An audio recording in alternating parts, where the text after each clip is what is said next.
চরিত্রটা হলো সাদা কাপড় মার্কা। সারা জীবন একটা ভুল আমার নাই। আমি জীবন একটা ভুল একটুখানি করেছিলাম। কটা ভুল? আমার জীবনে একটা ভুল করেছিলাম। আচ্ছা, ভুলটা কি বলতে পারবেন কেউ? আলহামদুলিল্লাহ, আমার ধারণা ওয়াজ বোধে আমার মুখেই শুনেছেন। চন্দ্র দ্বিখণ্ডনের সময় মক্কার মুশরিকরা বলেছিল, মুহাম্মদ তুমি যদি আকাশের চাঁদ দ্বিখণ্ডন করে দেখাতে পারো, তোমার সত্য নবী বলে বিশ্বাস করব। নবী বললেন, হায় রে, বহুদিন পরীক্ষা নিরীক্ষা করেছো, আমি মুহাম্মদ সব পরীক্ষায় ফার্স্ট ক্লাস ফার্স্ট হয়েছি, এখনো চাঁদ দ্বিখণ্ডন করে দেখাতে হবে, তাহলে তোমরা বিশ্বাস করবে? ওরা বলল, নাম ইয়া মুহাম্মদ ইবনে আব্দুল্লাহ, দুনিয়ার সব জিনিস তুমি জাদু করে রেখেছো, এই জাদু কাঠি ঘুরিয়ে তুমি সব জাদু করে তোমার বশ করাও। আকাশের চাঁদ বাড়ির কাছে না, 2,32,000 মাইল দূরে চাঁদ অবস্থান করে, তোমার জাদু কাঠির পাওয়ার অত দূর যাবে না। ও মুহাম্মদ, নিশ্চয়ই তুমি পরীক্ষায় ফার্স্ট ক্লাস থার্ড হবে, পরীক্ষায় তুমি পাস করতে তো পারবে না, বরং রেজাল্ট তোমার একেবারে নরমাল হবে। আজকে সেই রেজাল্ট নরমাল দেখে আনন্দ করতে করতে বাড়ি যাব।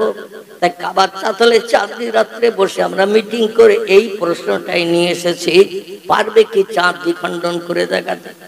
নবী বললেন, মান কানা লিল্লাহ কানাল্লাহু লাহু, যে লোকটি আল্লাহর হয় আল্লাহ তার আপন হয়ে যায়।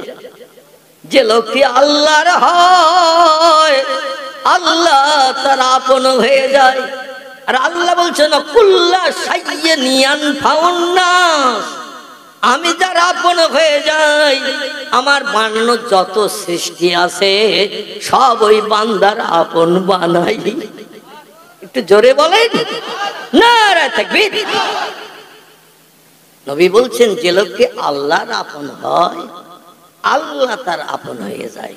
আর আল্লাহ যার আপন হয়ে যায়, কুল্লা শাইইন ইয়ানফাউন নাস, আসমান এবং জমিনে যা কিছু আছে সব সৃষ্টি ওই লোকটার আপন হয়ে যায়।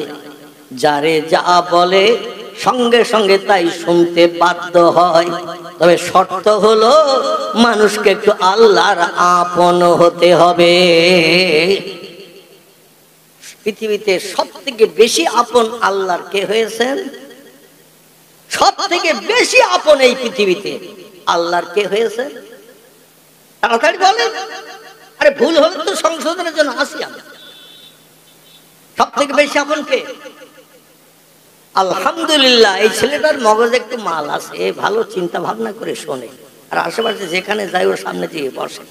আমার লিয়াকাত ভাই মরহুমের ছেলেটা, এ ওয়াজ শুনতে যায় এবং শুনে মেমোরিতে জমা করে রাখে। আল্লাহকে সব থেকে বেশি ভালোবেসেছেন কে? মুহাম্মাদুর রাসূলুল্লাহ সাল্লাল্লাহু আলাইহি ওয়াসাল্লাম। তাই নবীজি যদি আল্লাহরে সব থেকে বেশি ভালোবেসে থাকেন, তাহলে সৃষ্টি নবীরে ভালোবাসবে না বাসবে না? সৃষ্টি যদি নবীরে ভালো না বাসে, তাহলে কোরআন মিথ্যা হবে না? এই কথা বলেন। কোরআন তো মিথ্যা হয়ে যাবে। আর কোরআনের তথ্যটা কার? আলহামদুলিল্লাহ, কোরআনের তথ্যটা আল্লাহ। আল্লাহ বলছেন, আমার সঙ্গে ভালোবাসা যারা গাঢ়তর তৈরি করবে, আমি আল্লাহ তাদের আপন হয়ে যাই। আর আমি যখন আপন হয়ে যাই, কোন সৃষ্টি আর বাদ থাকে না, সব সৃষ্টি তার আপন হয়। নবী সেটা জানতেন, আমি আল্লাহর আপন, জীবনে কোনো ভুল করিনি।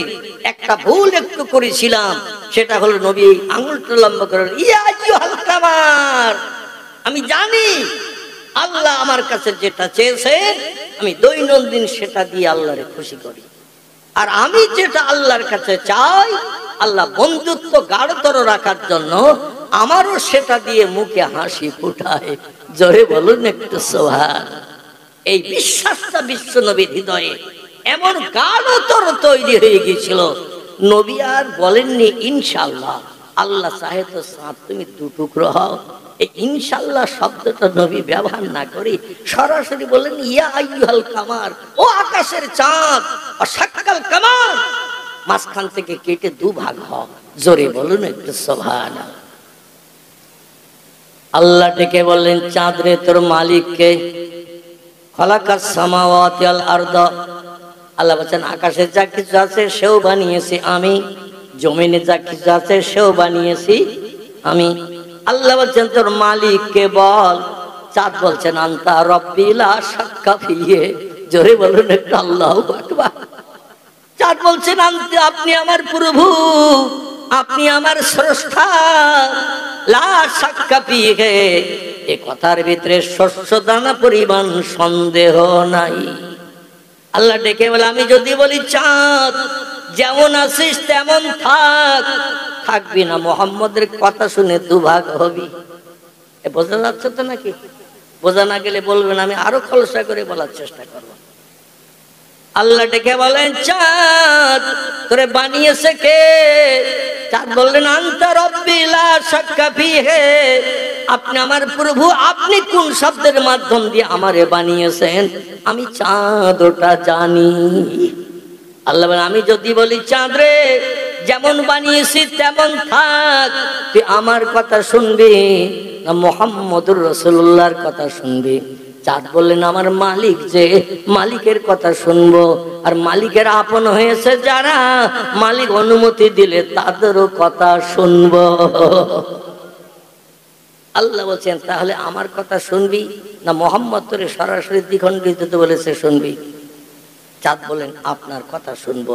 আল্লাহ বলেন ঠিক আছে, কিন্তু শোনো, আমার মুহাম্মদ যদি আর শত্রুদের সামনে অপমান হয়, দ্বিখণ্ডন যদি তুমি না হও, ওরা আর কোনোদিন কলেমা পড়তে আমার নবীর ধারে পাশে আসবে না।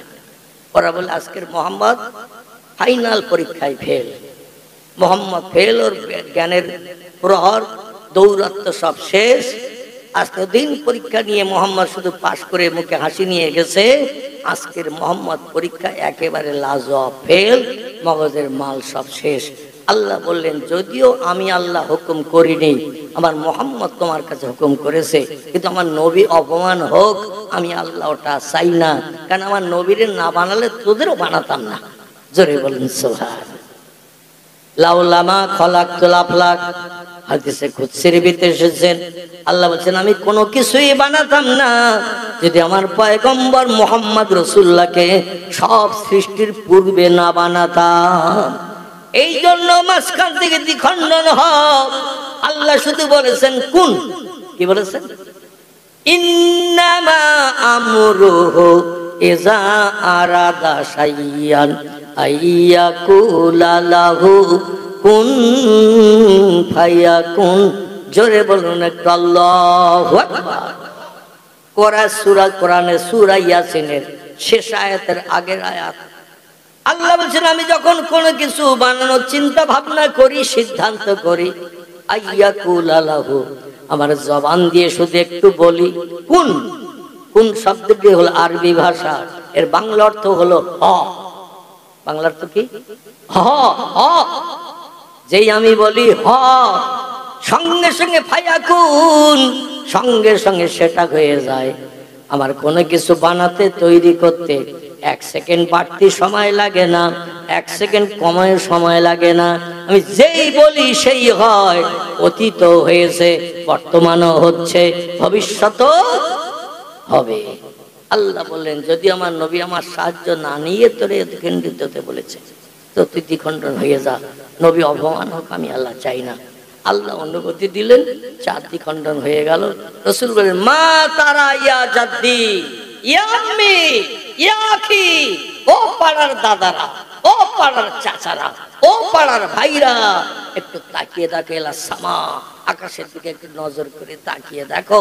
মা তারা, তাকাও, দেখো চাঁদ কটা। ওরা বলে সারা জীবন দেখেছি একটা। বলে আজকে দেখো কটা। যে পাহাড়টার মাথায় উঠেছিল, এই পাহাড়টির নাম ছিল আবু কোবাইস। কি নাম? এই পাহাড়টির নাম ছিল আবু কোবাইস। সৌদি সরকার আশেপাশের সব পাহাড়গুলো ভেঙে দিয়েছে হাজিদের নামাজ পড়ার জন্য, ঘোরাফেরা করার জন্য, কিন্তু এই পাহাড়টার গায়ে সৌদি সরকার এখনো হাত লাগায়নি, কারণ বিশ্ব নবীর মুজিজার নিদর্শন ওই পাহাড়ের মাথায়। তাই কিয়ামত পর্যন্ত সরকার, সৌদি সরকার পাহাড়টা ভাঙবে না। জোরে বলুন একটু সুবহানাল্লাহ। এখনো মক্কা শরীফে গেলে সেই চন্দ্র দ্বিখণ্ডনের পাহাড়টা প্রতিটি হাজি নজরে দেখার সুযোগ পাবে, যেখানে প্রথম আল্লাহর আসমানের রহমত বর্ষণ হয়েছিল। তাম পৃথিবীর ভিতরে প্রথম রহমত বর্ষণ হয়েছিল আদম নবীর দোয়া কবুল করে আল্লাহ পাক এই পাহাড়ে রহমত বর্ষণ করেছিলেন। জোরে বলুন সুবহানাল্লাহ। আমার ভাইরা, এই পাহাড়টা এখনো রয়েছে। সেই পাহাড়ের মাথায় দাঁড়িয়ে আবু জেহেল, আবু লাহাব, উমাইয়া বিন খালদ, সুফিয়ান ইবনে খালিদ হারবি, আবু সুফিয়ান, উতবা, উতাইবিয়া, শুআইবিয়া, ইকরামা, আবু সুফিয়ান, নাজ্জার, আব্বাস, ওমর, এরা তখনও কেউ কালেমা পড়ে মুসলমান হয়নি। সব তখন নবীর দুশমন শত্রু। হামজা, এরা কেউ তখন কালেমা পড়েনি, সব শত্রুর দলে। নবী তখন একা একদিকে। প্রথম কালেমা পড়ে মুসলমান হয়েছেন আবু বকর সিদ্দিক। জোরে বলুন সুবহানাল্লাহ। নবী হেরা পাহাড় থেকে ফিরে এসে যেই কলেমার দাওয়াত দিয়েছে, প্রথম নবীর হাতে হাত দিয়েছেন আবু কুহাফার বেটা আবু বকর সিদ্দিক। জোরে বলুন সুবহানাল্লাহ। আর সব শত্রু। ওরা আকাশের দিকে তাকিয়ে দেখে আকাশে দুটো চাঁদ দেখা যাচ্ছে। কটা? দুটো। নবী বলছেন, মা তারা ইয়া জাদ্দি ইয়াম্মি ইয়াকি, দেখতে পাচ্ছ কি? বলছে, মোহাম্মদ দেখছি তো দুটো চাঁদ। নবী বললেন, তাহলে চাঁদ দুটো করা যায় কিনা? বলছে, তা তো তুমি করেছো, শুধু বলেছো, এই আঙুলটা লম্বা করে বলেছ, আর চাঁদ দেখতে মাঝখান থেকে কেটে দুদিকে যেন স্প্রিং এর মতো দুদিকে দুটো সরিয়ে গেল। নবী বলছেন, তাহলে আমি পয়গম্বর কিনা বলো? বলছে, মোহাম্মদ অত তাড়াতাড়ি তোমার পয়গম্বর বলে মানা যাবে? নবী বলছেন, কারণ? বলছে, মোহাম্মদ কারণ হচ্ছে এই, তুমি চাঁদ কেটে দুটো করেছো, ওই কাঁটা চাঁদ আবার জোড়া দিতে পারো কিনা সেও আমাদের দেখে নিতে হবে। ও মোহাম্মদ, তুমি চাঁদ কেটে দুটো করে দেখাচ্ছ, আমরা দেখলাম, কিন্তু তোমার আবার ক্ষমতা আছে কিনা দুটো চাঁদ আবার একটা করে জোড়া দেওয়ার? ওরা বলো, মোহাম্মদ অনেক মানুষ রেগে টেগে যেয়ে মাটির হাঁড়িতে লাঠির বাড়ি মারে, ভেঙে চুরিয়ে যায়। হাঁড়িটা ভেঙে গেলে, কলসি ভেঙে গেলে, যখন তার রাগ মিটে যায় তখনও মনে মনে কষ্ট পায়, কেন ভাঙলাম, না ভাঙলে তো ভালো থাকতো, আবার একটা কেনার দরকার হতো না? ও তখন অনুতপ্ত হয়, বলে, না ভাঙলি ভালো হতো, হঠাৎ রেগে গেলাম আর খপ করে রাগ হয়ে গেছে আর খপ করে মেরে দিছি। এই জন্য তারা অনুতপ্ত হয়। মোহাম্মদ তুমি ভাঙা হাঁড়ি জোড়া দিতে পারো কিনা? ভাঙা কলসি আবার জোড়া লাগাতে পারো কিনা?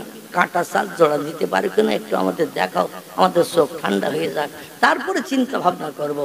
আবু জেহেল, আবু লাহাব, উমাইয়া বিন খালদ, সুফিয়ান ইবনে খালিদ হারবি, উতবা, উতাইবিয়া, শুআইবিয়া, ইকরামা, আবু সুফিয়ান, নাজ্জার, আমরা চিন্তা ভাবনা করব তোমার এই পয়গম্বর বলে মানবো কিনা। নবী বললেন, এ চাঁদ, পূর্বে যেমন ছিলে তেমন হয়ে যাও। নবীজির কাছ থেকে চাঁদের দূরত্ব কত? 2,32,000 মাইল দূর। আচ্ছা, কোটিটা কাছের কাছে? কাছের কাছে 2 কোটি, তারপর 32,000 মাইল দূর। এখান থেকে সৌদি আরব 6,500 কিলোমিটার। কতটা? 6,500। এখান থেকে আমেরিকা 10,000, এমন করে জাপান, জার্মান 11,000, 11,500, এইরকম দূরে। মানে 10-11,000 কিলোমিটারের ভিতরে গেলে আমরা পশ্চিমা দেশগুলো, পাশ্চাত্য দেশগুলো দেখতে যেতে পারবো। কিন্তু 2 কোটি মাইল দূরে যাওয়া কি সম্ভব? 32,000 মাইলকে খুঁজে বেড়ানো সম্ভব? সম্ভব তো না। নবী বললেন, সঙ্গে সঙ্গে টেলিফোনের কানেকশন চম্বকের মতো চাঁদে চলে গেল, আর চাঁদ হঠাৎ করে দুই দিক থেকে এক জায়গায় এসে জোড়া হয়ে গেল। জোরে বলুন সুবহানাল্লাহ। নবী বললেন, কি দেখছো? বলছে, দেখছি মোহাম্মদ চাঁদ একটা হয়ে গেছে। নবী বললেন, ভাঙা হাড়ি জোড়া দিতে পারি কিনা? ভাঙা কলসি আবার নতুন করে গড়ি দিতে পারি কিনা? বলে, মোহাম্মদ তুমি পারো সব, তাহলে আমি কলেমা পড়ার দায়িত্বে এসেছি কিনা? বলছে, ওটা কাল সকালে বলবো। কখন? কাল সকালে বলবো। আমাদের একটু মিটিং করতে, চিন্তা ভাবনা করতে দাও। এক ধর্ম ছেড়ে আরেক ধর্মে যাবো? কত তাড়াতাড়ি ধর্ম ছাড়া যাবে? পিতৃপুরুষের ধর্ম যুগ যুগ ধরে আমরা মেনে চলে আসছি, আর তোমার ধর্ম মানলে একটা খোদারে মানতে হবে, 360টা খোদা আমাদের কাবা ঘরে দেওয়ালে রয়েছে, তাদের বাদ দিতে হবে। এত তাড়াতাড়ি বাদ দেওয়া কি সম্ভব? নবী বললেন, কাল সকালে বলবে। বলেন নাম ইয়া মোহাম্মদ ইবনে আব্দুল্লাহ। নবী বললেন যাও, সময় দিলাম। জোরে বলেন সুবহানাল্লাহ। সকালবেলা নবী নিজেই উঠে গেছেন, ও চাচা, ও দাদা, ও ভাইরা, তোমার আজকে সকালবেলা বললে তো সারা রাত মিটিং করে কি করলে? বলছে মোহাম্মদ, তোমার জায়গায় তুমি থাকো, আমাদের জায়গায় আমি থাকি, তোমার সঙ্গে এখন কথাবার্তা হবে না। আরে বিশ্ব নবীকে এইভাবে অপমান করেছে ওরা 13 বছর, অবসর 13 বছর। কিন্তু ঘটনা ঘটে গেছে কি, এই চন্দ্র দ্বিখণ্ডনের পরে একটানা 18 দিন পয়গম্বরের কাছে জিবরিল আসে না। কি আসে না? একটানা 18 দিন পয়গম্বরের সমস্যা সমাধানের জন্য জিবরিল এসে খবর দেয় না, বলে দেয় না। এতদিন যখনই কোনো সমস্যায় বিপদে পতিত করতেন, মা ইয়ান্তিকু আনিল হাওয়া ইন হুয়া ইল্লা ওয়াহী ইউহা। জোরে বলুন আল্লাহু আকবার। আল্লাহ বলেন, হাবিব, ওহী কর্তৃক তোমাকে নিয়ন্ত্রণ করেছি। যখন কোনো বিপদে পড়বে, মুসিবতে পড়বে, সমস্যায় পড়বে, প্রশ্নের সম্মুখীন হবে, ও মুহাম্মদ নিজের মগজ ধলাই করে কোনো উত্তর যেন মক্কাবাসীদের কাছে দিতে যাবে না। কারণ মানুষের জ্ঞান কম, আমি আল্লাহ, আমার জ্ঞান হলো সকলের থেকে বেশি। আর আমার জ্ঞানের কথা নিয়ে মানুষের কাছে উত্তর দিলে কিয়ামত পর্যন্ত একটা উত্তর মিথ্যা প্রমাণ করতে পারবে না। এই জন্য আপনি একটু মাথাটা আকাশের দিকে উঁচু করবেন। তাফসীরের কিতাবে লেখা হয়েছে, যখন কোনো প্রশ্নের সম্মুখীন হবেন, নিজের মগজের মাধ্যম দিয়ে উত্তর জানতে পারবেন না। সব জিনিস মানুষ জানে না, সব জিনিস জানে কে? সব কথা শুনতে পায় কে? সব জিনিস দেখতে পায় কে? তাড়াতাড়ি সব কাজ করতে পারেন কে? তিনি হলেন আল্লাহ সুবহানাহু তাআলা। তুমি আমার সাহায্যের জন্য একটু মুখটা উপরে উঁচু করবে। আমি সামিউম বাসির আলমুল গায়ব, আমি আরশ কুরসিতে বসে তামাম পৃথিবীর সব দেখতে পাই টেলিভিশনের পর্দার মতো। আমি সবার কণ্ঠের আওয়াজ শুনতে পাই। সপ্তম আসমানের উপরে আরশ কুরসিতে বসে অমাবস্যার অন্ধকার রাতে ক্ষুদ্র গুঁড়ো লাল পিঁপড়ে জমিনে যদি হেঁটে যায়, আমি আরশ কুরসিতে বসে বসে ওই পিঁপড়েটার পায়ের শব্দ পর্যন্ত শুনতে পাই। নারায়ে তাকবীর। পৃথিবীর বিজ্ঞানীরা এমন কোন মেশিন বানিয়েছে আজ পর্যন্ত যে মেশিন চালু করে দেওয়ার একটা গুঁড়ো ছোট্ট লাল পিঁপড়ে ওই খাবার টাবার রাখলে এসে ওঠে না? গুঁড়ো পিঁপড়ে, খুব গুঁড়ো, একটু মোটা ধরনের লাল না, কিন্তু প্রত্যেক আরেক ধরনের ছোট পিঁপড়ে আছে, ক্ষুদ্র। ওই পিঁপড়েটা যদি জমিনে হেঁটে যায় আর বিজ্ঞানীর বানানো মেশিন যদি চালু করা হয়, ওর পাঁচ শব্দ মেশিন তুলতে পারবে, পাঁচ শব্দ ধরে দিতে পারবে, আমাদের কানে আওয়াজ দিতে পারবে। বিজ্ঞান যেখানে অপারক, দার্শনিক যেখানে অপারক, আমার ভারী ইঞ্জিনিয়াররা যেখানে অপারক, আমার আল্লাহ সেখানে হলো পারক। জোরে বলুন একটু সুবহানাল্লাহ। আল্লাহ ডেকে বলছেন, হাবিব, শুধু পিঁপড়ের পায়ের শব্দ শুনতে পাই তা নয়, দুটো পিঁপড়ে যখন রাস্তায় চলে ভালো করে নজর করবেন, লক্ষ্য করবেন। একটা সূক্ষ্ম তত্ত্ব দিচ্ছি, দেখবেন পিঁপড়েরা যেখান থেকে যায় ওখানে দেখবেন দেওয়ালের গায়ে একটা রাস্তা পড়ে যায়, দেখবেন একটা রাস্তা দাগ পড়ে যায়, কারণ ওরা ওই দাগ ছাড়া বাইরে দিয়ে যায় না। যে যা যায় ওই দাগের উপর দিয়ে একটা স্বচ্ছ সরু রাস্তা পড়ে যায়, একটা আসে একটা যায়, দুটো দুটো মুখে মুখে হয়ে দেখবেন একটু কথা বলে না, বলে না। 1 সেকেন্ডের 4 ভাগের 1 ভাগ হলো অত সময় মুখোমুখি হলে কথা বলে নাই। তুই আসছিস যেখান থেকে মাল নিয়ে আসছিস, আমি যাচ্ছি মাল পাবো তো, ও বলে এখনো মাল আছে, যা। তাই ও মুখে মুখে কথা বলি আর ফিরে যায় না, যে খাবার নিয়ে যাচ্ছে ওর সঙ্গে আর ফিরে যায় না। ও খবর পেয়েছে মাল আছে, আমি যেখান থেকে নিয়েছি ওখানে যা, পাবি।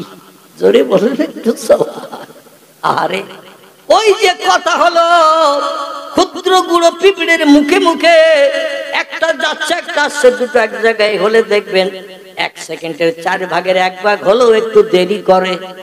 যদি কোনোদিন না দেখে থাকেন, যেখানে পিঁপড়েরা চলে ওখানে একটু লক্ষ্য করবেন, দেখবেন আমার কথাটা বাস্তবে রূপদান করে নিতে পারবেন। একটু দেরি হলো, হয় কথা বলে নাই, নিয়ে আবার যার সেই গন্তব্যস্থানে চলে যায়। আল্লাহ বলছেন ওই যে কথাটা বললো কিয়ামত পর্যন্ত চেষ্টা করলো মানুষ ও কথা তোমরা শুনতে পাবে না, জানতে পারবে না, আমি আল্লাহ সেটাও পর্যন্ত জানি। তবে হাবিব আপনি একটু মাথাটা আকাশের দিকে মুখটা উঁচু করবেন, নিজের তরফ থেকে কোনো উত্তর দেবেন না, উত্তরের অপেক্ষা করে উপরের দিকে মুখ উঁচু করে থাকবেন। ইন হুয়া ইল্লা ওয়াহয়ি ইউহা, আমি আল্লাহ আমার তরফ থেকে ওহী পাঠাবো তোমার কাছে, টেলিফোন পাঠাবো তোমার কাছে। অসীম জ্ঞানের রাশির মালিক আমি আল্লাহ। ওমা উতিতুম মিনাল ইলমি ইল্লা কালিলা, মানুষের মগজের জ্ঞান সীমিত জ্ঞান, আমার জ্ঞান হলো অসীম জ্ঞান। এই অসীম জ্ঞান রাশির মালিক আমি আল্লাহ। আমার জ্ঞানের থেকে জ্ঞানের তত্ত্ব জিবরিল দিয়ে দেব। মানুষের আন্ডা বাচ্চা ভবিষ্যৎ জেনারেশন কিয়ামত পর্যন্ত আমার একটা তত্ত্ব মিথ্যা প্রমাণ করতে পারেনি এবং ভবিষ্যতও পারবে না। যে আপনি মুখ উঁচু করে থাকবেন, আমি জিবরিলকে বলি যাবে জিবরিল ইলা রাসূলিহি, যারে না বানালে কিছুই বানাতাম না, জিবরিল তোমারও বানাতাম না। সেই পয়গম্বর আমার সাহায্যের জন্য মুখ উঁচু করেছে, আমি আরশ কুরসিতে বসে বসে দেখতে পাচ্ছি। আমি সামিউম বাসির, যেমন দেখতে পাই তেমন শুনতে পাই। এই তত্ত্বটা নিয়ে আমার নবীর কাছে পৌঁছে দাও। জিবরিল আলাইহিস সালাম বিশ্ব নবীকে দুশ্চিন্তা মুক্ত করার জন্য ডানা লম্বা করে দিয়ে হাওয়ার মাধ্যম দিয়ে পাখিরা যেমন ডানা মেলে উড়িয়ে চলে যায় এক প্রান্ত থেকে আরেক প্রান্ত, আল্লাহ পাক জিবরিলকে দ্রুতগামী রকেট বানিয়ে নবীর কাছে তাড়াতাড়ি পৌঁছানোর জন্য ওনার বডিতে ডানা লাগিয়ে দিয়েছেন 600 ডানা। তাফসীরের কিতাব এসেছে, তাফসীর রুহুল বায়ান, তাফসীরে মাওজিহুল কোরআন, তাফসীরে বায়ানুল কোরআন, তাফসীরে বাইজাবি, তাফসীরে কাশাফ, তাফসীর বিজালাল কোরআন। হযরত আল্লামা কুতুবুর রহমাতুল্লাহ আলাইহি লিখেছেন একবার ডানা দিলে লক্ষ লক্ষ কোটি কোটি মাইল দূর একবার ডানা দিলে চোখ বন্ধ করে আলগা করতে যতটুকু সময় লাগে এর ভিতরে জিবরিল গন্তব্যস্থানে পৌঁছে যায়। জোরে বলুন সুবহানাল্লাহ। জিবরিল এসে বলেন ইয়া রাসূলুল্লাহ আসসালামু আলাইকা ইয়া রাসূলুল্লাহ, আসসালামু আলাইকা ইয়া হাবিবাল্লাহ। নবীজি জিবরিলের কণ্ঠের আওয়াজ শুনে শুনে অভ্যস্ত হয়ে গিয়েছিলেন, আওয়াজ শুনলেই বুঝতে পারতেন। সঙ্গে সঙ্গে বলতেন ওয়ালাইকুম আসসালাম ইয়া আখিরুল আমিন। ও ভাই ফেরেশতা জিবরিল খবর কি? জিবরিল বললেন পয়গম্বর আপনি দুশ্চিন্তা যুক্ত হয়ে কি চিন্তা ভাবনা করছেন বলুন। নবী বলছেন জিবরিল আজ 18 দিন পরে তোমারে দেখতে পেলাম। দৈনন্দিন তুমি আসো, 2 দিন অন্তর আসো, 3 দিন অন্তর আসো। যখন সমস্যায় পড়ি আমি একটু মাথা উঁচু করলেই তোমারে দেখতে পাই, তোমার কাছ থেকে তথ্য পাই। 18 দিন তোমারে দেখতেও পাই না, তোমার কাছ থেকে আল্লাহর কোনো তথ্য পাই না। বিষয়টা কি, ব্যাপারটা কি আমি একটু জানতে চাই। জিবরিল বলেন পয়গম্বর দেশবাসীকে খুশি করার জন্য আপনি যে তাড়াতাড়ি বলেছিলেন সাক্কাল কামারা ফিস সামা, আকাশের চাঁদ দুখণ্ডন হয়ে 2 দিকে চলে যা, একটু ইনশাআল্লাহ শব্দটা ব্যবহার করেন নাই বলে আল্লাহ একটু মনে মনে অসন্তুষ্ট প্রকাশ করেছেন। আমার সাহায্যের দরকার মুহাম্মদের যখন নাই, তবে চাঁদ যারে না বানালে কিছুই বানাতাম না সেই নবী চেয়েছেন। নবী অপমান হলে, তুমি দ্বিখণ্ডন না হলে সারা মক্কার মানুষ দুচ্ছায় লাঠিজোড়া করতে করতে যাবে নাউজুবিল্লাহ। নবীরে মান অপমানের কথা বলবে, বাপ খেগো তেমনি বলে, হাটকুড়ো বলে, রাখাল বলে, নিবংশে বলে, বিভিন্ন ভাষায় নবীরে গালিগালাজ করে, আরো কত বাজে বাজে কথা বলবে তার ঠিক নাই। এজন্য আমার হুকুম শুনতে হবে না, নবীর কথাই তুমি দ্বিখণ্ডন হয়ে যাও, পরবর্তীতে নবীর আমি বুঝাবো। জোরে বলুন একটু সুবহানাল্লাহ। জিবরিলকে নবীজি কাঁদো কাঁদো স্বরে বলছেন ইয়া আখিরুল আমিন, বিষয়টা কি, ব্যাপারটা কি বুঝি না। আল্লাহ চন্দ্র দ্বিখণ্ডন করে আমার মুখে হাসি ফোড়ালেন, মক্কার মানুষদের লাজব করে দিলেন, মক্কার মানুষদের উপহাস ঠাট্টা বিদ্রুপ বন্ধ করে দিলেন। আমি বড় খুশিতে বাগবাগ হলাম। চন্দ্র দ্বিখণ্ডনের কারণে আমি তো হাত লাগিয়ে চাঁদ দ্বিখণ্ডন করিনি, আমি শুধু আঙুলটি ইশারা করে বলেছি, কাজ তো করেছে আল্লাহ। কিন্তু আল্লাহ এত সুন্দর কাজ করার পরে আজ 18 দিন কেন আমার কাছে কোনো ওহী আসে না, খবর আসে না, আল্লাহর কোনো খবর পাই না। জিবরিল বলছেন পয়গম্বর এই ঘটনাটা ঘটেছিল সেই দিন আবু কুবাইস পাহাড়ের মাথায় দাঁড়িয়ে যেদিন চন্দ্র দ্বিখণ্ডন হতে বলেছিলেন, আপনি একটু ইনশাআল্লাহ শব্দটা যদি ব্যবহার করতেন, আল্লাহর হুকুমে চাঁদ দ্বিখণ্ডন হয়, তাহলে আল্লাহ বড় খুশিতে বাগবাগ হতেন। পয়গম্বর বলি, ইয়া রাব্বি, আজকের ওয়াদা করছি, অঙ্গীকার করছি, যখন কোনো কথা বলবো ইনশাআল্লাহ আগে না বলে কোনো কথা আমি আমার জীবনে বলবো না। আমার ভাইরা, তাফসীরের কিতাবে এসেছে আল্লাহ পাক 5টি রাত উম্মতে মুহাম্মাদের কল্যাণের জন্য, মুখে হাসি ফোটানোর জন্য 5টি রাত পৃথিবীতে প্রতি বছর দান করেছেন। খুব সংক্ষেপ করে বলি, একটি রাত হলো রজব মাসের 1ম তারিখের রাত, 2 নম্বরের রাত হলো শাবান মাসের 14 তারিখের দিনগত রাত, যেটাকে শবে বরাত বলা হয়। 3 নম্বর হলো রমজান মাসের 26 তারিখের দিনগত রাত, যেটাকে লাইলাতুল কদরের রাত বলা হয়। 4 নম্বর হলো ঈদুল ফিতরের ঈদের রাত। 5 নম্বর হলো ঈদুল আজহার ঈদের রাত। জিলহজ মাসের 9 তারিখের দিনগত রাত, 10 তারিখের রাত।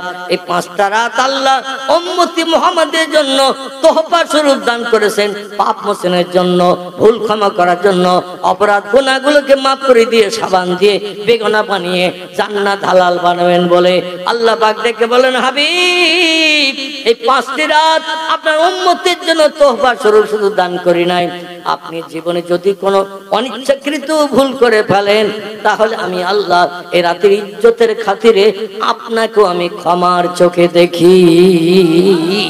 নারায়ে তাকবীর। আমার ভাইরা, যে কথাটা আমি আপনাদের কাছে বলছিলাম, তাহলে বিশ্বনবী মুহাম্মদ রাসূলুল্লাহ জীবনে একটা ছোট্ট ভুল করেছিলেন। কি ভুল? ছোট্ট ভুল, মানে ধরার ভিতরে হয় না, এইরকম একটা ভুল। টুক করে কথা বলতে যে একটু আল্লাহ স্মরণ করেনি। আমাদের রাস্তায় চলতে গেলে বাম্পারে মাঝে মাঝে হোঁচট খাই না খাই? আচ্ছা, বাম্পারে হোঁচট খেলে আল্লাহ বলি না বাপ গো বলি? কি বলি? বাবারে, মারে, বাপরে গেছি, এরকম ভাষা আমাদের ব্যবহার হয় না? হয় না? তাহলে ওই বিপদের সময় আমরা কারে ডাকি? মারে ডাকি, বাপরে ডাকি, বন্ধুরে ডাকি। শয়তানটার আসার কথা ছিল, আসেনি, আর রাস্তার দিকে তাকাতে যেয়ে বাম্পারে ধাক্কা খেয়েছি। এরকম মাঝে মাঝে বলি না? ও যদি আসতো তাহলে আর আমি রাস্তার দিকে তাকাতাম না, বাম্পারে ধাক্কা খাতাম, ইটির মাথায় হোঁচট খেয়ে নৌকা আমার উল্টে যেত না। এরকম মাঝে মাঝে বলি না? তাহলে আমরা এইরকম ভুল কত করি, তার ঠিক ঠিকানা আছে? নবী বলছেন, বিপদে মুসিবতে, দুঃখে দুর্দশায়, অভাবে সমস্যায়, রোগে শোকে সব সময় স্মরণ করতে হবে কাকে?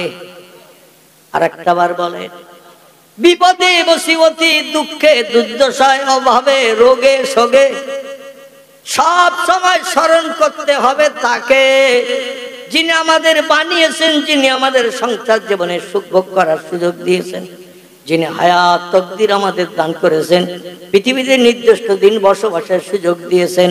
অ্যাডভান্স কাউকে ডেকে নেন না, জোরে বলুন একটু সুবহানাল্লাহ। সব সময় আমাদের স্মরণ করতে হবে তাকে, কে তিনি, তার নাম বলেন। আমার ভাইরা, পৃথিবীতে 4টি দলের মানুষ। এবার আসুন আপনাদের আমার মূল কোরআনের আয়াতের তরজমা তাফসীরের দিকে নিয়ে যাই। দেখতে দেখতে রাতও বোধহয় অনেক হয়ে গেছে, দেখতে দেখতে 11:30। সকলে আল্লাহর দরবারে এই কামনাটাই আমরা করি, আল্লাহ মরণের একেবারে শেষ মুহূর্তে, জীবনের শেষ মুহূর্তে, মরণের একেবারে শেষ সময় এই কলেমা আমাদের জবানের মাধ্যম দিয়ে জিভটা আবড়িয়ে সুন্দর করে এখন যেমন পড়লাম, আল্লাহ শেষবেলা আমাদের জবান দিয়ে এই কলেমাটা যেন পড়িয়ে নেন। সকালে একটু জোরে বলেন আমিন। তাহলে আজকের এই মজলিসে বসাটা, আল্লাহ যদি দোয়াটা কবুল করেন, আজকের এই মজলিসে বসাটা আমার জন্য সার্থক হয়ে যাবে, ঠিক কিনা? কারণ হযরত ওসমান রাদিয়াল্লাহু আনহু থেকে বর্ণিত, পয়গম্বর মুহাম্মদ রাসূলুল্লাহ 2টি মেয়ে বিয়ে করার সুযোগ পেয়েছিলেন, যিনি, তার নাম জিন্নুরাইন ওসমান গনি রাদিয়াল্লাহু তাআলা আনহু। জোরে বলি সুবহানাল্লাহ। এই জন্য ওসমানের নাম যখন পড়া হয়, 2টো নূরের অধিকারী তারে বলা হয়। কটা নূর? আলী রাদিয়াল্লাহু নবীজির একটি মেয়ে বিয়ে করেছেন, তার নাম বললে একটা নূরের কথাও বলা হয় না। আমার ভাইরা, ওসমান গনি বিশ্ব নবীর দুটি মেয়ে বিয়ে করার কারণে তার নামের পাশে দুটি নূরের অধিকারী বলা হয়, জিন্নুরাইন। দুটি নূরের অধিকারী তারে বলা হয়, কারণ নবীজি ছিলেন নূরে মুহাম্মাদি, তার কন্যারাও ছিলেন নূরের অংশ। জোরে বলুন একটু সুবহানাল্লাহ।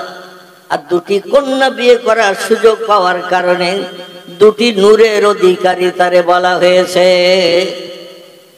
নবী বলেছেন, জান্নাতের ভিতরে আমার যদি কেউ বন্ধু থাকে আমার পাশে ঘোরার জন্য, আমার সঙ্গে বেড়ানোর জন্য, আমার সঙ্গে জান্নাতের নেয়ামত খাওয়ার জন্য, আমার সঙ্গে আলাপ আলোচনা করার জন্য, আমার যদি কোনো বন্ধু আমার সঙ্গী হয়, আমি আল্লাহর কাছে কামনা করি আমার মহব্বতের জামাই ওসমানকে যেন জান্নাতের ভিতরে আল্লাহ আমার বন্ধু বানিয়ে দেন। আর একটু জোরে বলুন। এই ওসমান, নবী বলেছিলেন, ওসমান আমার দুটি মেয়ে তোমার সঙ্গে বিয়ে দিলাম বাবা, সংসার জীবনে সুখ ভোগের জন্য। ভালো স্ত্রী পেয়ে সংসার জীবনে খুশি হবে, শান্তিতে সংসার চলবে, দুঃখ ব্যথা অভাব দূর হয়ে যাবে। ও বাবা ওসমান, কিন্তু তোমার তকদির মন্দ, আমারও ভাগ্য খারাপ। তোমার তকদির মন্দ, আমারও ভাগ্য খারাপ। আমার দুটি কন্যা তোমার সঙ্গে বিবাহ বন্ধনে আবদ্ধ হওয়ার পর রোগাক্রান্ত হয়ে অসুস্থ হয়ে পরস্পর দুটি কন্যা ইন্তেকাল করেছে। আমার দুটি মেয়ে স্বামীর রেখে বিদায় নিয়েছে, কবরে কবরস্থ হয়েছে। সেই খোদার কসম, আমার দুটি কন্যা হারিয়ে তুমি স্ত্রী হারা হয়ে গেছো। আমি সেই খোদার কসম খেয়ে মুহাম্মদ বলছি, আল্লাহ যদি আমার আর কোনো মেয়ে থাকতো, মেয়ে রাখতো, আমি 3 নম্বরে তোমার সঙ্গে ওই মেয়েটারে বিয়ে দিয়ে আমার জামাই শ্বশুরের সম্পর্ক রাখতাম। একটু জোরে বলেন। কারণ তুমি এখন জামাই শ্বশুরের সম্পর্ক থেকে বিচ্যুত হয়ে গেছো। আমার দুটি কন্যা ইন্তেকাল করেছে, মারা গেছে। একজনের নাম রোকায়া, আরেকজনের নাম উম্মে কুলসুম, মনে থাকবে? একজনের নাম রোকায়া, একজনের নাম উম্মে কুলসুম। নবীজির প্রথম মেয়ের নাম ছিল জয়নাব। কি নাম? জয়নাব। মক্কা নগরীর এক খোদাদ্রোহী কাফেরের সঙ্গে তার বিয়ে হয়েছিল। নবী তখন কলেমার দাওয়াত শুরু করেননি মক্কায়, কারণ নবীজির 40 বছর বয়স হলে কলেমার দাওয়াত শুরু করেছেন। এই 40 বছর বয়সের আগে কন্যা সন্তান প্রাপ্ত বয়স্ক হওয়ার কারণে মক্কার কাফেরের সঙ্গে তাকে বিয়ে দিতে হয়েছিল। সেই কাফেরের সঙ্গে বিয়ে দেওয়ার কারণে সম্ভবত তার নাম ছিল আবুল আস। কি নাম বললাম? আবুল আস। এর সঙ্গে বিয়ে দেয়া হয়েছিল। এখন হযরতে জয়নাব 1-2 বছর স্বামীর সংসার করার পর, ঘর করার পরে পয়গম্বরের বয়স যখন 40 হলো, খুব ভালো করে শুনবেন। আর আমি মুসা নবী দেখিয়েছি না, ওখানে যাবো ইনশাল্লাহ। কোরআনের আয়াত পড়েছি, আয়াতের তরজমা করব, তারপরে ব্যাখ্যা নিয়ে চলে যাব। তো সময় 2 ঘন্টার ওপরে যদি পেরিয়ে যায়, থাকবেন না উঠে যাবেন? থাকবেন? হ্যাঁ, আল্লাহু আকবার। আমার ভাইরা, বিশ্বনবীর প্রথম কন্যা আবুল আসের সঙ্গে বিয়ে দেওয়ার কারণে ঘর কন্যা করছেন, সংসার করছেন আবুল আসের বাড়িতে। নবীজির বয়স দেখতে দেখতে 40-এর কোঠা যাই পেরিয়ে গেল। খাদিজার কাছ থেকে অনুমতি নিয়ে 6.5 কিলোমিটার রাস্তা। ক কিলোমিটার? মক্কা নবীর কাবা ঘরের পূর্ব দিকে বিশ্ব নবীর যে জন্মঘর, এই ঘর থেকে দক্ষিণ পূর্ব দিকে 6.5 কিলোমিটার রাস্তা গেলে একটা পাহাড় পাওয়া যায়। এই পাহাড়টির নাম হলো গারে নূর জাবালে হেরা। কি নাম বললাম? গারে হেরা জাবালে নূর। বর্ণনাকারীদের মতে এমনও তথ্য দেয়া হয়েছে, গারে হেরা জাবালে নূর। আমার ভাইরা, এই পাহাড়ের মাথায় পয়গম্বর খাদিজার কাছ থেকে অনুমতি নিয়ে চলে গিয়েছিলেন তিনি আল্লাহকে খুঁজে পাওয়ার জন্য। কি করার জন্য? আল্লাহরে খুঁজে পাওয়ার জন্য। এমনি এমনি কি আল্লাহরে পাওয়া যায়? কথা বলতে হবে। ভুল হলো আমি সংশোধন করব, ঠিক হলো আলহামদুলিল্লাহ। তবে একেবারে এতেকাবে নিয়ত করে বসে থাকলে হবে না। লম্বা টাইম ওয়াজ শুনতে গেলে কথার উত্তর দিতে হবে, জজবা তৈরি করতে হবে। তাহলে আমারও কিছু কথা বলতে ইচ্ছা হবে, ঠিক কি না? ঠিক ইচ্ছা হবে। আমার ভাইরা, পয়গম্বর 25 বছর বয়সে খাদিজারে বিয়ে করে ঘরে আনলেন। আপনারা ঘটনা কম বেশি জানেন, সময় সীমাও জানেন, তবু একটুখানি নক করছি মগজটা একটু পরিষ্কার করার জন্য। নবীর বয়স তখন 25, খাদিজার বয়স কত? আলহামদুলিল্লাহ, খাদিজার বয়স 40। তাহলে স্ত্রীর থেকে স্বামীর বয়স বিয়ের সময় কত কম? ভুল হয়ে গেল। ভুল হবে, কথা বলতে গেলে ভুল হয়, কাজ করতে গেলে ভুল হয়, তবে মুখ বুঝিয়ে থাকলে হবে না। স্ত্রীর থেকে স্বামীর বয়স কত কম? 15 কম। এখন যদি কোনো ছেলে এইরকম একটা নিজের বয়স মনে করেন 24 আর বিয়ে করেছে 39 বছর বয়সের একটা মেয়ে, তাহলে কত বয়স কম? এই তাড়াতাড়ি বলার জন্য তো আমি সেই 15ই ধরেছি। মানে 24 বছরের ছেলে 39 বছরের মেয়ে, তাহলে নবীর যেটা এটাও সেই একই না? 39 একই 15, যাতে বলতে সুবিধা হয়। এই জন্য আমি মাঝখানে 33-35 বলিনি। একই বয়স। কোন ছেলে যদি কোনো মেয়ের যৌবন বয়সে পূর্বে কোথাও বিয়ে করেনি, এই প্রথম বিয়ে করছে 39 বছরের বয়স্কা মেয়ে, আবার যারে বিয়ে করছে তার পূর্বে 2 জায়গায় বিয়ে হয়েছে, আবার 2 জায়গায় বিয়ে হয়েছে, 2 স্বামীর ঔরসে 2টো বাচ্চাও হয়েছে। খুব ভালো করে বুঝবেন, 2 স্বামীর ঔরসে 2টো বাচ্চাও হয়েছে। 2টো বাচ্চা হওয়ার পরে 2 স্বামী এক এক করে মারা গেছে। স্ত্রী এখন সধবা না বিধবা? বিধবা। প্রথম একটা বিয়ে করলো, একটা বাচ্চার পরে স্বামী মারা গেল। আবার একটা বিয়ে করলো, একটা বাচ্চার পরে স্বামী আবার মারা গেল। তার 2টা স্বামী মারা গেল, স্ত্রীর কিন্তু মরণ হয়নি। স্বামীর বয়স 22-24, স্ত্রী বয়স কিন্তু তখন ওই রকম মনে করুন 17-18 কি 22-23 বা তারও কম। আমার ভাইরা, সারা মক্কা নগরীতে খবর উঠে গেল খাদিজা হলো দেখতে সুন্দরী, অপরূপা, লাবণ্যময়ী চেহারার মেয়ে, তবে ও হলো স্বামী খেগো। কি খেগো? স্বামী খেগো। ও হলো চরিত্রহীনা ও কলঙ্কিনী। খাদিজার নামে বিভিন্ন যুবক বিভিন্ন অপবাদ দেয়।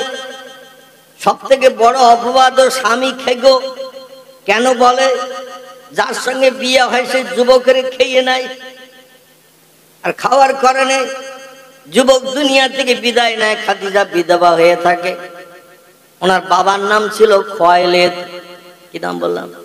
খোয়াইলেদ দহিতা খাদিজা। এ খোয়াইলেদ বলল, ও মক্কার যুবকেরা, আমার কন্যার 2টি বাচ্চা হয়েছে ঠিকই, 2বার বিয়ে হয়েছে ঠিকই, তাই অন্য মেয়েদের মতো আমার মেয়ের চেহারার সৌন্দর্য এখনো ভাটা পড়েনি, সৌন্দর্যে কোন রকম খারাপই দেখা দেয়নি। পূর্বে যেমন ছিল বর্তমানেও তেমন। বাচ্চা হয়েছে দেখলে বোঝা যায় না।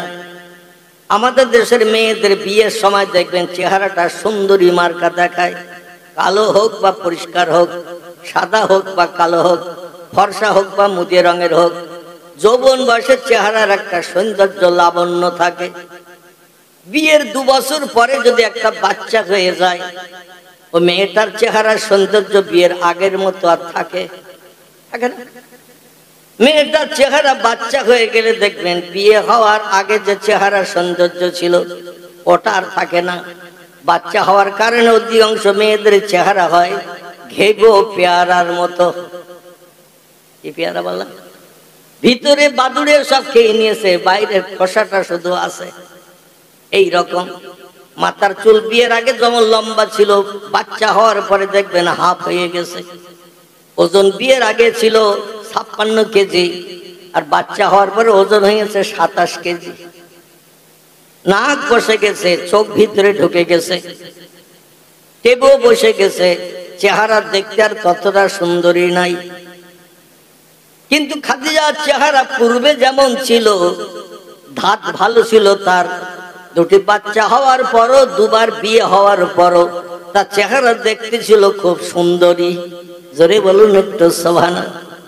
খালেদ বলে আমার মেয়ে বিধবা হয়ে তুষের আগুনে পুড়বে, জীবন যৌবনের ক্ষুধা নিবৃত্তি করতে পারবে না, তার যৌবন এখনো ভাটা পড়েনি, চেহারা সৌন্দর্য নষ্ট হয়নি, এই জন্য আমার মেয়ের আবার বিয়ে দেব। ও মক্কার যুবকেরা, দুটো যুবক নাই মারা গেছে, তোমরা তো আরো বহু যুবক আছো, আমার বিশ্ব সুন্দরী কন্যা খাদিজারে কে বিয়ে করতে চাও বলো। মক্কায় যত যুবক ছিল সবাই ডেকে বলল, চাচা আবুল আসের সঙ্গে, আতিকের সঙ্গে আপনার কন্যা যখন বিয়ে হয়নি, তখন আমরা রাতের বেলা আপনার কন্যা চিন্তা করতে করতে ঘুমিয়ে যেতাম, আর 2-1 ঘন্টা ঘুমাতে না ঘুমাতে খাদিজারে স্বপ্নে দেখতাম। আমাদের ছেলেরা যেমন সিনেমা থেকে বাড়ি এসে শুয়ে পড়লেই নায়িকারে পেয়ে যায়। ঠিক বলা ভুল বলা? অভিনেত্রীরা দেখেছো যে 3 ঘন্টা ধরে মুখের মুস্কি হাসি, চোখের চাউনি আর দুধের মতো সাদা দাঁতের ঝলকানি লাল ঠোঁটের মুস্কি, 3 ঘন্টা ধরে দেখে বাড়ি এসে যে শুয়েছে, আধা ঘন্টার ভিতরে বোম্বাই নায়িকা ওর পাশে এসে গেছে। বলছে আজকের জীবন ঠান্ডা হলো, টিকিট কাটা সার্থক হলো। তুমি আসলে কি করে? বলে আমারে তুমি ভালোবাসো, সপ্তাহে 3 দিন করে সিনেমা হলে দেখতে যাও। আমি এটা মনে মনে অনুভব করে বুঝেছি, এই জন্য আমি আর থাকতে পারিনি, তাই বোম্বাই থেকে, দিল্লি থেকে, লখনৌ, কানপুর, হায়দ্রাবাদ থেকে তোমারে খুঁজে খুঁজে পেয়েছি। হিজলা গ্রামে এসেছি, কিংবা খিদিরপুরে এসেছি, পাশাপাশি গ্রাম না, খিদিরপুরে এসে গেছি, হিজলা গ্রামে এসে গেছি। বলে তুমি হঠাৎ আসবে আজকের এই রাতের বেলা? আমি তো আগে জানতাম না, আগে জানতাম তো তালপুকুরের সব থেকে দামি মিষ্টির দোকান থেকে 20 টাকা দামের রসগোল্লা 7টা এনে রাখতাম, কিছু দই এনে রাখতাম, নামি দামি ছানার সন্দেশ এনে রাখতাম। হঠাৎ আসবে তা তো জানি না, তবে তুমি এসেছো এত পথ কষ্ট করে, সেই দেবযানী সিনেমা হলের মোড় থেকে হেঁটে হেঁটে এসেছো না গাড়িতে এসেছো? বলে গাড়ি একটাও পাইনি, হাঁটতে হাঁটতে এসেছি। বলে তো ক্ষুধাও তো কম লাগেনি, পিপাসাও তো কম লাগেনি, এখন কি নাস্তা তোমারে দেই? তালপুকুরের বাজারেও তো যাই না, তুমি আজকে আসবে তাকে জানে। তো ঘুমের ঘরে পকেটে হাত দিয়েছে, নাস্তা কিছু আছে কিনা খোঁজ নিচ্ছে।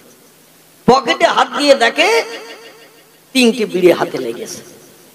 হঠাৎ 3টি বিড়ি হাতে লেগেছে। বন্ধুর সঙ্গে বন্ধু দেখা হলে গল্প গুজব জমে গেলে দেখবেন একজন আরেকজনের কাছে বিড়ি বার করে দেয়, ম্যাচ দেশলাই ধরিয়ে দেয়, বলেন তুইও টান আমিও টানি, অনেকদিন পর দেখা শুনো মনের গল্পটা একটু করে বাড়ি যাই, 8 ঘন্টা 1 ঘন্টা লাগে লাগুক। এখনো পকেট থেকে বিড়ি বার করে নায়িকার হাতে দিয়েছে, ঘুমিয়ে পড়ে অ্যাকশন চলে। নায়িকা বলছে এত পথ কষ্ট করে বসিরহাট থেকে পায়ে হেঁটে আসলাম হিজলায় খিদিরপুরে, আরে শুকনো বিড়ি খাবো, পিপাসায় কাতর। বলে এই বিড়ি তারে টানো, তালপুকুরে দৌড়িয়ে যাবার, দৌড়িয়ে মিষ্টি আনবো। বলে আমি তালপুকুরে মিষ্টি আনতে গেলে তুমি আমার চলিয়ে যাবে না তো? সে তো এক যুক্তি। বলে তোমারও মিষ্টি আনতে যেতে হবে না, অত সময় আমার নাই, অত সময় দিতে পারবো না। তো ও চলে যাওয়ার জন্য ছটফট করতে চায়, এ ওরে ধরে রেখেছে ঘুমের ঘরে। টানাহাসড়া করতে করতে ঘুম ভেঙে গেছে। ঘুম ভেঙে দেখে সেরা স্যাটাই একই শুয়ে, সেরা স্যাটাই একাই শুয়ে রয়েছে। কোথায় নায়িকা কোথায় উড়ে গেছে তার ঠিক ঠিকানা নাই। এরকম স্বপ্ন আমাদের মাঝে মাঝে হয় না, হয় না? আল্লাহ নবী বলছেন মান রাআনি ফিল মানাম রাআল হাক্কু। খুব ভালো করে শোনেন, নবী বলছেন ঘুমের ঘরে স্বপ্ন যোগে যদি কোনো ব্যক্তি আমি মুহাম্মদ রাসূলুল্লাহ আমার একটা বার স্বপ্নে দেখার সুযোগ পেয়ে যায়, রাআল হাক্কু, সে আমারে সত্য দর্শন করলো, সে আমারে সঠিক দেখলো। আর যে লোকে একটাবার ঘুমের ঘরে স্বপ্ন যোগে আমি মদিনার নবী সবুজ গম্বুজের নিচে ঘুমানো শয়ন করা নবী, একটাবার আমার সঙ্গে সারা জীবনের ভিতরে ঘুমের ঘরে যদি দেখা করার সুযোগ পেয়ে যায়, আল্লাহ 7খানা জাহান্নামের দরজা তার জন্য হারাম হয়ে যাবে, 8খানা জান্নাতের দরজা তার জন্য খোলা হালাল হয়ে যাবে। ওই লোকটা হবে চিরস্থায়ী জান্নাতি, জাহান্নামের আগুন কোনোদিন তার স্পর্শ করতে পারবে না। এখন আমি আপনি চেষ্টা করলে কি নবীর দেখতে পাবো? বাপের সঙ্গে ছেলের ঘুমের ঘরে মরে গেলেও দেখা হয়, দাদার সঙ্গে নাতির দেখা হয়, বন্ধুর সঙ্গে বন্ধুর দেখা হয়, বান্ধবীর সঙ্গে বন্ধুর দেখা হয়, আবার বন্ধুর সঙ্গে বান্ধবীরও দেখা হয়, কিন্তু নবীর দেখা জুটেছে? জুটেছে? নবীর দেখা কোনো দিন জোটে নাই। পয়গম্বর তিরমিজি শরীফের হাদিসে একটি তথ্য দিয়েছে, আমি তথ্যটা বলি, আমার মূল বক্তব্যের দিকে আপনাদের নিয়ে যাব। নবী বলছেন, যদি কোনো ব্যক্তি মরণের আগে আমার চেহারা দর্শন করে কবরে কবরস্থ হতে চায়, তিরমিজি আবু দাউদ দুটি হাদিসের কিতাবে হাদিসটি নকল করেছেন। ইমাম আবু ঈসা তিরমিজি রাহমাতুল্লাহ আলাইহি, ইমাম আবু দাউদ রাহমাতুল্লাহ আলাইহি। জোরে বলুন একটু সুবহানাল্লাহ। দুটি হাদিসে যদি একটা হাদিস লেখা থাকে, হাদিসটার জোর আছে না জোর নাই? হাদিসটার মর্যাদা বেশি না কম? বেশি, কারণ দুই হাদিসের কিতাবে লিখেছে। আমার ভাইরা, পয়গম্বর বলছেন মরণের আগ পর্যন্ত স্বপ্ন যোগে নিজের ছেঁড়া চাটাই বিছানায় শয়নের মাধ্যম দিয়ে আমারে যদি দেখতে চায়, সে পৃথিবীতে যখন শয়ন করতে যাবে, ঘুমাতে যাবে, বিশ্রাম করতে যাবে, একটা কাজ তারা যেন করে নেয়। কটা সম্ভব হবে আমাদের জন্য করা? সম্ভব হয় পারা? দুটো তিনটে বললে আবার চিন্তা হতে, অত করা যাবে? একটা। কটা? একটা। নবী বলছেন, একটি কাজ যদি তারা করে, আমি মুহাম্মদ রাসূলুল্লাহ স্বয়ং তাদের ঘরের দরজায় যে তাদের সঙ্গে দেখা করতে পাগল হয়ে যায়। নারায়ে তাকবীর। আপনাকে মদিনায় যেতে হবে না, নবী বলছেন আমি তাদের ঘরের দরজায় চলে যাই। জোরে বলুন একটু সুবহানাল্লাহ। কাজটা কি? খুব ভালো করে শুনুন কাজটা। পয়গম্বর বলছে, রাতের বেলা আহার করে খাদ্য খেয়ে যখন এবার বিশ্রামে যাবে, বিশ্রামে যাওয়ার আগে যদি পেশাবের দরকার হয় পেশাব করলো, পায়খানার দরকার হলো পায়খানা করলো, একটু বিরাস করে গালটা পরিষ্কার করে নিল, একটু গালটা কুলি করে পরিষ্কার করে নিল, দাঁতের ভিতরে খাবার যা ছিল সেগুলো কুলি করলে বার হয়ে যায় না? যায় না?